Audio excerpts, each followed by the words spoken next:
बहुत समय पहले नितेश नामक एक आदमी एक छोटी सी गांव में रहता था। वो एक बहुत ही नेक और ईमानदार आदमी था। वो छोटी उम्र से ही अपने पिता की तरह मटके में कुल्फियां बना के उसके बाद उन पे रंगीले बर्फ भर के उन्हें बेचता था। कुल्फी कुल्फी, मलाई कुल्फी, पिस्ता कुल्फी, बादाम कुल्फी, रोज कुल्फी, ले लो भाई ले लो, घर पे बनाए हुए ताजा कुल्फी, सिर्फ 5 रुपए में आपकी मनपसंद कुल्फी। सभी बच्चे उसके जोर जोर से चिल्लाने पर उसकी बात सुन के उसके बनाए हुए कुल्फी स्वादिष्ट रहने पर उन्हें खरीदते थे। ऐसे उसकी कुल्फी का व्यापार अच्छा चलता था। एक दिन जब नितेश कुल्फियां बेच रहा था, उसके पास एक बालक आता है। अंकल, जरा ये लेके मुझे कुल्फी देना। तुम सोने का चेन के बदले में कुल्फी मांग रहे हो? किसका है ये? ये चेन मेरी माँ का है। उन्होंने मुझे कुल्फी खरीदने के लिए पैसे नहीं दिए, इसीलिए मैंने उनको बताए बिना ये चेन लेके आया हूँ। ये लेके मुझे कुल्फी दे दो। तुम्हारे माँ को बताए बिना ऐसे इतनी महंगी चेन लाना गलत है ना बेटा, ऐसे नहीं करते। ये चेन अपने माँ को वापस कर दो। मुझे तभी पैसे दो जब तुम्हारे पास है। ऐसे कह के उस बच्चे को कुल्फी देके वहाँ से चला जाता है। मगर जब वो कुल्फी खाते हुए चल रहा था, उसे एक और कुल्फी बेचने वाला दिख जाता है और वो सोचता है, अगर मैं इस अंकल को भी ऐसे ही सोने का चेन दूंगा तो वो पहले अंकल की तरह मना करके मुझे मुफ्त की कुल्फी दे देंगे और मैं 2 कुल्फियां खा सकता हूँ। ये ऐसे सोचकर उसके हाथ में रहे कुल्फी को जल्दी से खत्म करके उस दूसरे आदमी के पास जाता है। अंकल अंकल, ये चेन लेके मुझे एक कुल्फी दीजिए ना। ठीक है बेटा, 1 कुल्फी क्या 2 लेके खाओ। ऐसे कह के बबलू के पास से वो चेन लेके उसे 2 कुल्फियां दे के वहाँ से चला जाता है।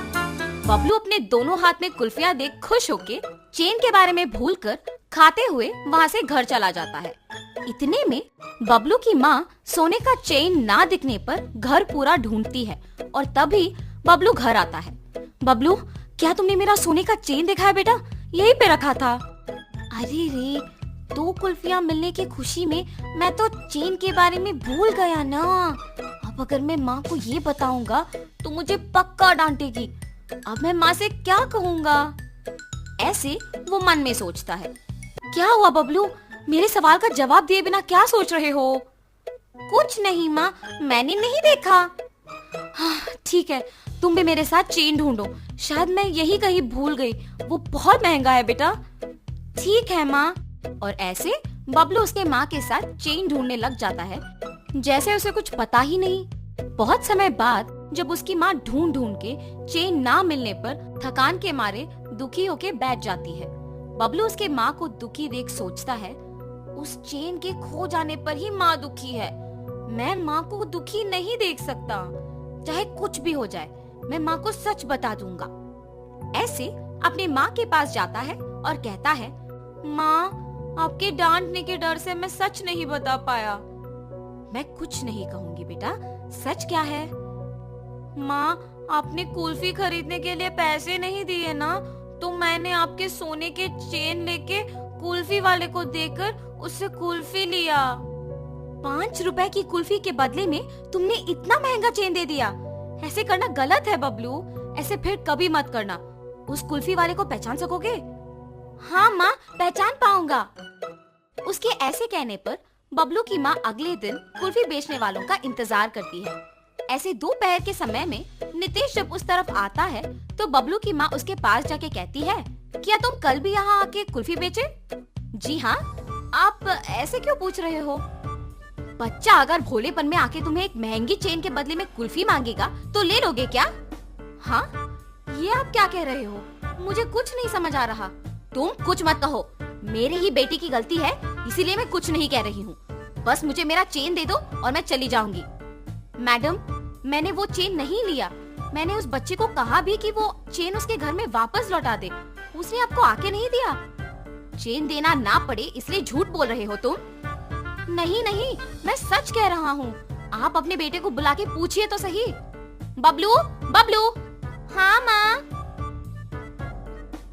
बबलू, क्या यही वो आदमी है जिसको तुमने मेरा सोने का चेन दिया? नहीं माँ, और ऐसे वो अपने माँ को नितेश के साथ जो भी हुआ समझाता है। कल मेरे इस तरफ आने की वजह से ही मुझे सोने का चैन मिला था। काश आज भी ऐसा कुछ हो। ऐसे सोचते हुए उस तरफ जा रहे कुल्फी वाले को बबलू देखता है। माँ वही वो अंकल है जिन्होंने मुझसे चेन लेके कुल्फी दिया था। कल तुमने मेरे बेटे को कुल्फी देके चेन दिया था ना, वापस कर दोगे कि सबको बुलाऊं? अब ये बच्चा इतना जोर से कह रहा है कि मैंने ही लिया है तो मुझे लौटाना ही पड़ेगा, वरना उसकी माँ सबको बुलाएगी। लालच के मारे यहाँ आना अनावश्यक था। चेन दिए बिना क्या सोच में पड़ गए हो तुम? मुझे माफ कीजिए दीदी। ऐसे वो आदमी उसका गलती मानकर उसके पास के सोने का चेन बबलू के माँ को दे देता है। बच्चे मासूमियत में अगर आके महंगे चेन के बदले में अगर कुल्फी मांगे तो क्या दे दोगे? उन्हें इतना भी नहीं बताओगे कि वो गलत है? उस कुल्फी वाले ने ऐसे ही लालच के बिना मेरे बच्चे को गलती करने से रोका था। आइंदा ऐसे कभी मत करना, इस आदमी से सीखो। मुझे माफ कीजिए भाई साहब, मैंने आपकी गलती के बिना आपको निंदित किया। कोई बात नहीं जी, मुझे बस खुशी है कि आपको आपकी चेन मिल गई। बेटा ऐसे कभी मत करना। मैंने सोचा कि वो अंकल भी आपकी ही तरह चेन लौटा देंगे। सब लोग एक जैसे नहीं होते बेटा, अच्छे लोग और बुरे लोग होते हैं। इसीलिए घर में अपने माँ बाप को बताए बिना कुछ नहीं करना चाहिए। आगे से ऐसे नहीं करूँगा अंकल। ऐसे कहकर खुशी से अपने माँ के साथ वहाँ से चला जाता है।